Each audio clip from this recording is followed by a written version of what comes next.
जो लोग यह मानते हैं कि सिंधु घाटी की सभ्यता से भारत के इतिहास की शुरुआत होती है, उनकी सोच अब पुरानी हो चुकी है। ऐसे लोग गुजरात समुद्र के भीतर द्वारिका नगरी के मिलने के साक्ष्य को नकार सकते हैं। अब उन्हें कुमारी कंदम के अस्तित्व को भी नकारने की ताकत जुटानी होगी। आज से 100 या 50 साल पहले इतिहास को जानने के स्रोत कम थे। उस काल में लिखी गई इतिहास की किताबों को पढ़कर ही अब इतिहास को नहीं जाना जा सकता। हालांकि वो किताबें हमारे ज्ञान का आधार जरूर हैं। वैज्ञानिक कहते हैं कि गोंडवाना नामक एक द्वीप के टूटने से भारत, ऑस्ट्रेलिया और अंटार्कटिका का निर्माण हुआ। उस काल में भारत कैसा था, ये शोध का विषय हो सकता है, लेकिन हम बात कर रहे हैं आज से लगभग 15,000 वर्ष पूर्व के भारत की। 19वीं सदी में अमेरिकी और यूरोपीय विद्वानों के एक वर्ग ने अफ्रीका, भारत और मेडागास्कर के बीच जियोलॉजिकल और अन्य समानताएं समझाने के लिए जलमग्न हो चुके एक महाद्वीप का अनुमान लगाया और उसे लेम्यूरिया का नाम दिया। हालांकि इस दौरान एक और महाद्वीप खोजा गया जिसका नाम मू दिया गया। उसके बारे में हम बात नहीं करेंगे क्योंकि यह विषय बहुत ही विस्तृत है। जिस तरह वर्तमान में ग्लोबल वार्मिंग के कारण पृथ्वी पर कई विनाशकारी बदलाव होने की आशंकाएं जताई जा रही हैं, उसी तरह प्राचीन काल में एक बार ऐसा हो चुका है जिसके चलते लेम्यूरिया और मू नाम के दो महाद्वीप जलमग्न हो चुके थे। हालांकि वैज्ञानिक इस पर अभी शोध ही कर रहे हैं, किंतु विश्व के खोजकर्ताओं का दावा है कि इन दोनों महाद्वीपों पर सभ्यता काफी विकसित थी। कुछ खोजकर्ताओं, जिनमें प्रमुख थे फिलिप स्कॉल्टर, का यह भी मानना है कि मनुष्य की उत्पत्ति इन्हीं महाद्वीपों पर हुई थी। ये दोनों महाद्वीप किसी भूवैज्ञानिक हलचल की वजह से समुद्र के भीतर समा गए। जब से पृथ्वी बनी है तब से विनाश के कई चरण हुए हैं तथा कई प्रजातियां विलुप्त हुई।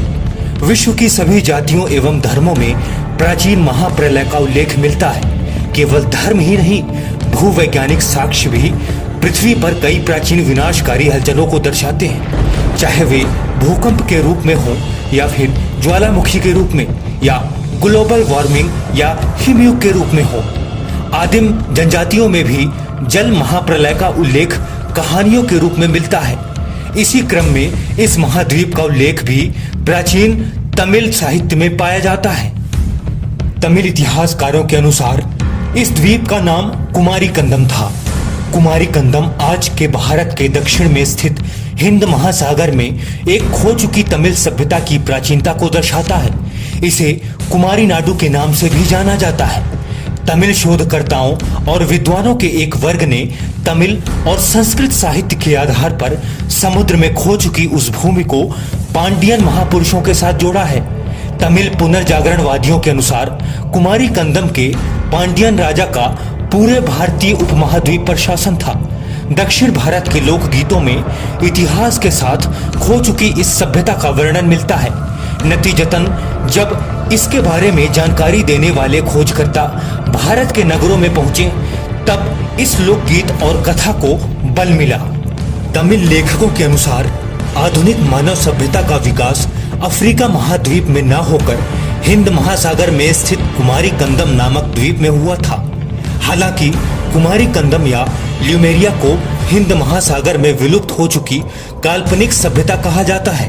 कुछ लेखक तो इसे रावण की लंका के नाम से भी जोड़ते हैं। इस महाद्वीप को ल्यूमेरिया नाम भूगोलवेत्ता फिलिप स्कॉल्टर ने 19वीं सदी में दिया था। सन 1903 में वीजी सूर्यकुमार ने इसे सर्वप्रथम कुमारी कंदम नाम दिया था। कहा जाता है कि ये कुमारी कंदम ही रावण के देश लंका का विस्तृत स्वरूप है, जो कि वर्तमान भारत से भी बड़ा था। फिलिप स्कॉल्टर ने मेडागास्कर और भारत में बहुत बड़ी मात्रा में वानरों के जीवाश्मों के मिलने पर यहाँ एक नई सभ्यता के होने का अनुमान व्यक्त किया था। उन्होंने इस विषय पर एक किताब भी लिखी थी जिसका नाम द ममल्स ऑफ मेडागास्कर था, जो कि 1864 में प्रकाशित हुई थी।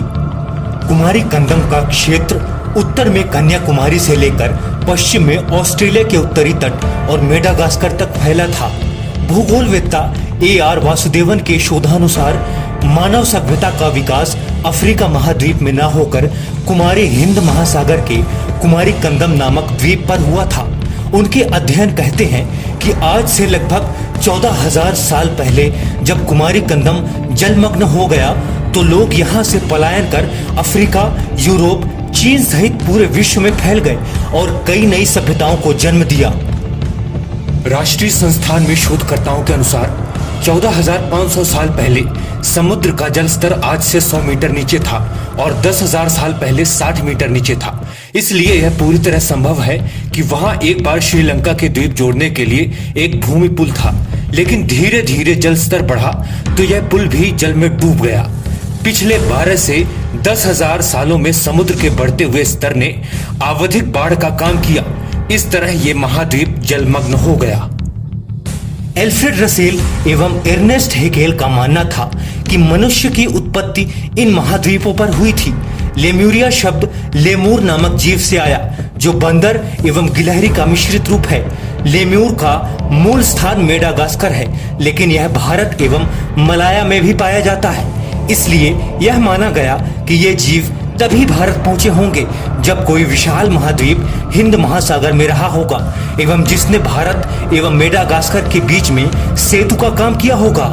वैज्ञानिक मानते हैं कि भारतीय उपमहाद्वीप में किसी नर वानर की उत्पत्ति नहीं हुई थी, अतः जिनकी भी जातियां वर्तमान भारत की धरती पर जीवित हैं या लुप्त हो चुकी हैं, उनका मूल स्थान कहीं न कहीं वर्तमान भारत से बाहर रहा था।